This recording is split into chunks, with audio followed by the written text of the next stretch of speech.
get to you. So, I'm excited. I love racing at speedways. It's a challenge, and it's a just unique kind of skill set that you have to be really good at it. So I'm excited to go there next week, and fingers crossed the same thing doesn't happen that happened last time I was there. What's it felt like working with Marty?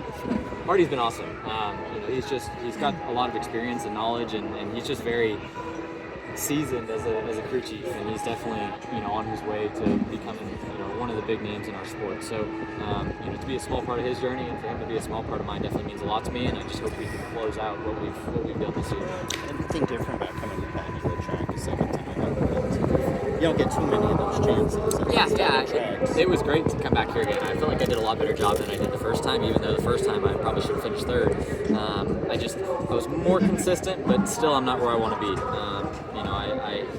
I didn't do as good of a job there at the end as I could have done. I just, those small mistakes, missing the line in 3 and 4, and just little things that I can do to be better. So, I'll come back here next year in a cup car, and it'll be different, but I'll try and learn and move on and hopefully be better when I come back. And how about some of those hard battles you had with Almirola, Jesse Love? Kind of talk about that a little bit. Yeah, it was fun to race against those guys. I thought it was all clean, and we just raced hard, and I probably could have been a little nicer to the 19, but track position was so important. I was going to do everything I could to keep the lead. So we'll keep our heads down and hopefully be able to race those guys a few more times this year. All right, last question, guys.